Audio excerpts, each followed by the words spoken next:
Hey, I'm James from Smoking Dad Barbecue, and today we're doing Thor's hammer. That's not working because it's in the grill. So this is going to be a really fun cook because there is a ton of things that you can do with beef shank. Whether we wanted to serve it up kind of like a brisket, pull it or shred it for tacos, or cube it up and throw it in something like chili, like I've done with burnt end Texas style chili, which is one of my absolute favorite things. There are endless possibilities with beef shank. Today, our family, we're making beef tacos, so that's what we're going to do, but the method and procedure is going to be exactly the same regardless of sort of what end destination that you want to land at. I'm also going to take a page out of my recent head-to-head with Al from Eat More Vegans, where he likes to use a water pan in his egg, and I've been experimenting over the last year, starting with some ribs, and I was blown away at the impact of the water pan, but I made a couple changes since that first video, and I've started sneaking a water pan under the slow roller.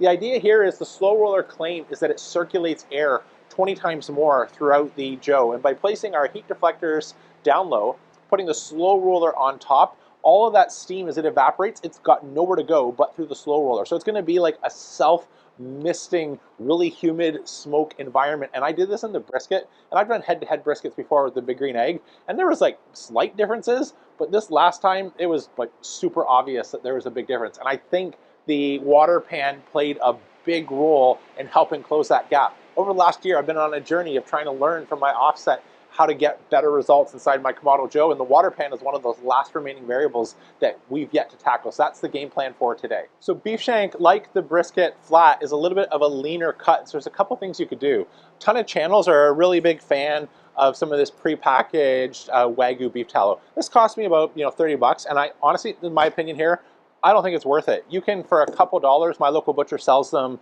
suet, which is just pre-ground up beef fat. I think each package is about 3 bucks. So I threw 2 of these in earlier, just melted them down. It took 5 minutes while our grill was coming up to temperature, and injected that in. If we were doing a brisket, we could use our own fat, trimming it off, and do the exact same thing. But I just don't think using sort of half a container today to inject some fat and the other leftover bit to add when we wrap it a little bit later on is worth the extra cost. But if you've got it and you can find it cheaper, by all means, knock yourself out. I've tasted them side by side, and I don't know a difference. So for a third the cost, that was the game plan for today. So we're going to smoke low and slow around 250 to maybe high side 270 degrees Fahrenheit. And I really want to have this beef shank up higher in the dome so I can take advantage of all the heat properties in our Kamado Joe. There's time and temperature. Those are the two things that are going to break down really tough collagens. And that's what we need to work on here on this beef shank to get a really moist and tender product. So by having it up higher, we're going to get the advantage of the slow roller, especially now with our little water hack adding sort of that humid smoke environment. So that's our convection airflow. Our conduction of sitting on a hot grid, we're trying to mitigate that by using a double indirect. So we've got our, unlike normal, we've got our heat deflector plates right down on the charcoal basket, the slow roller on top, and then our divide and conquer rack and a drip pan to make sure that we're getting nice clean smoke. And last but not least, we've got our radiant heat energy, and that by getting the dome really, really hot, I'm going to even have it to the point where I can barely touch it, is going to be what helps make sure that we're getting all 3 heat properties working to their maximum benefit to help gently render out those tough collagens, break them down so everything is moist and tender a little bit later on. Let me take you back to a couple minutes ago when we built our fire, show you how to put this all together. Okay, let's add a couple chunks of smoking wood to the bottom. Get this closed up as it's just starting to absolutely downpour. So I'm using 3 pieces of peach. Place those down low. Get some fresh fogo on top, cover those up.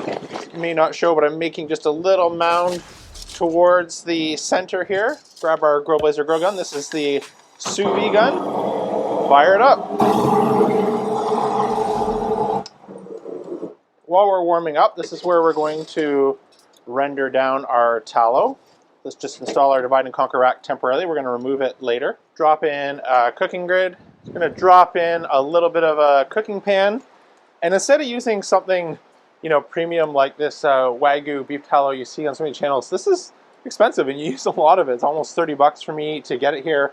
My local butcher sells suet frozen, which is often prime beef fat, and they just sort of run it through the grinder in little bags like this, and it comes frozen. This only costs a couple bucks per bag. So if I was to do the same with this, I would use almost half of this can. It's $15 versus 2 or 3. So I'm just going to open these up, dump them in, and let this render down so we can inject it into our beef shank. Just set that a little bit out of the way of the fire so it doesn't burn on the bottom. But now we'll leave our bottom vent open, top vent open, and let our grill get all the way up to temperature before it's hot to the touch. Let's go prep our beef shank.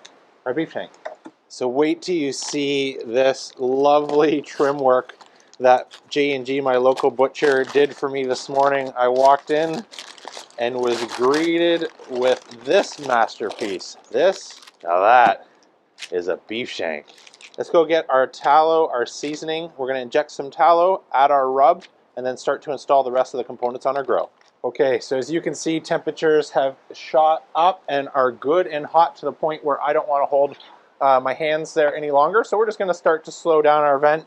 I'm going to close the bottom draft door down to 1 finger.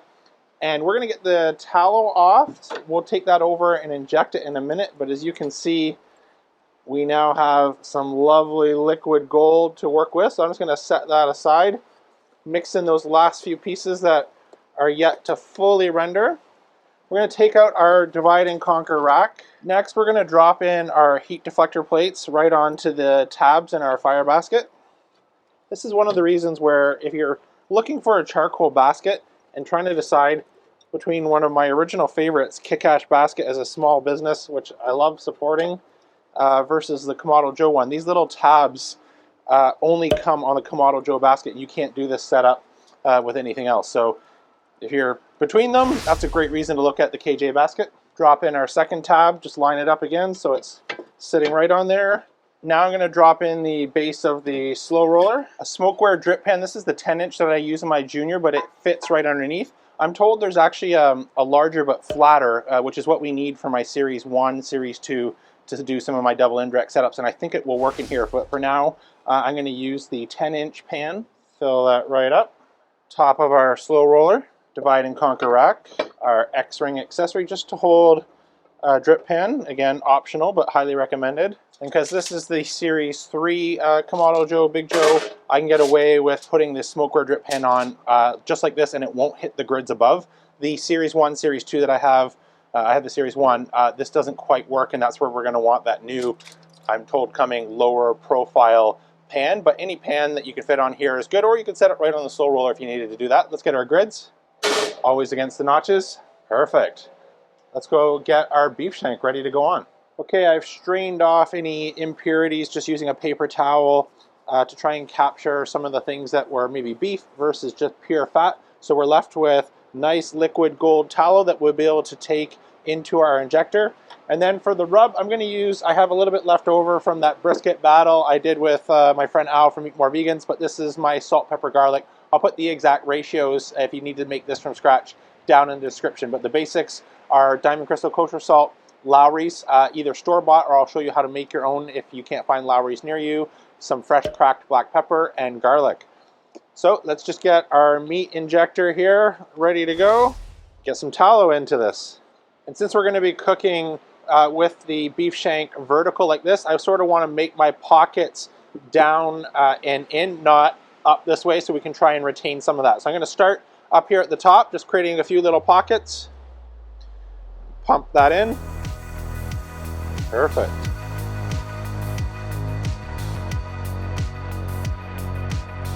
All right, that looks good. I think we've got plenty of tallow on our shank. Let's get some seasoning on. Just going to use some of that tallow that came flying out as a bit of a binder. Grab a meter probe, and I want to avoid the bone, so I don't want to come in towards the bone.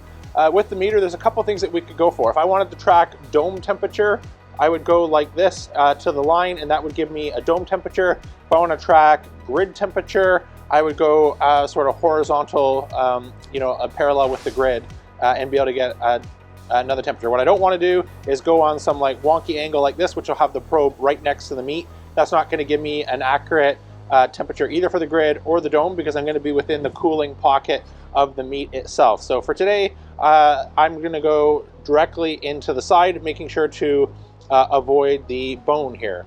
Perfect. That looks good. Let's get it on. Okay, right now we're at 250. I'm going to let that bump up a little bit more to 270 degrees. Get our Thor's hammer on. Perfect. And And I've just placed it further back so we don't have any interference from the temperature probe coming down and hitting it. So get that cooking.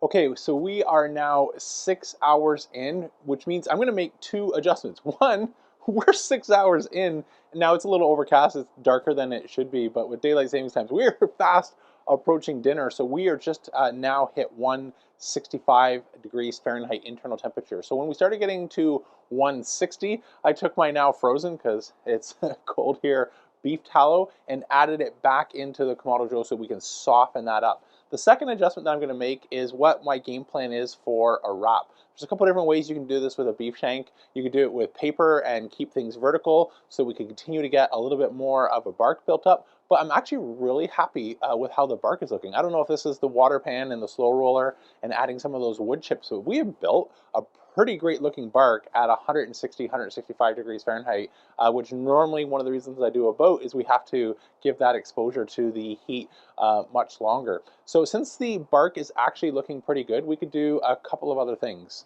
We could wrap in paper, but again, I think that's going to be slower, and you know, I need to have this done for dinner. We could do a boat, which is a little bit quicker than the foil wrap, but then we have to sort of transfer everything when we want to put it in the foil tower cooler for a rest.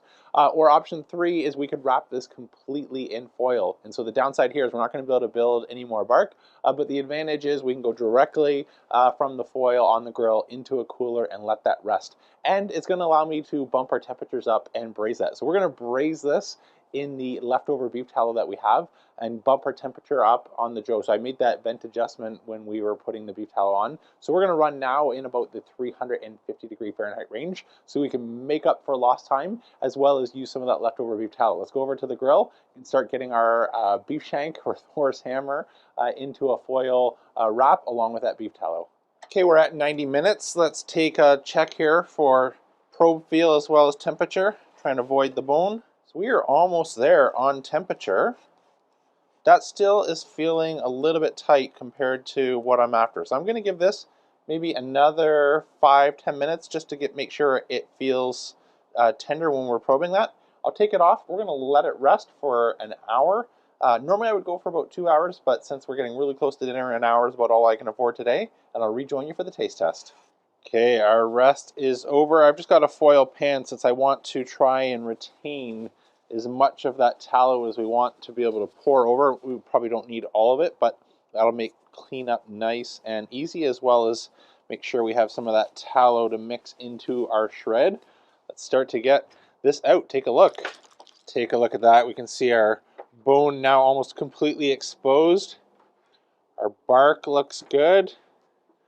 All right, let's get the strings off here and give this a quick hand shred. Looking good. Nice, clean bone pull. Let's get a couple shreds out of here so we can grab some, do our bit of a taste test. So if we round up, we're near 9 hours at this point after we add in our rest, and I can't wait, especially since it's going to cool off and it smells amazing. So let's get a nice piece here. Lots of bark. Oh, bonus piece attached. Let's dive in, see how we did. That is amazing. This is going to be great on tacos. There's so many other things that we could do with this. Whether we want to make pulled beef sandwiches, put a little bit of provolone on there, or do like a Philly cheesesteak or something like that. The possibilities are endless. I'm going to do one more. I mean, just check out that bark and smoke ring. This looks amazing and tastes even better.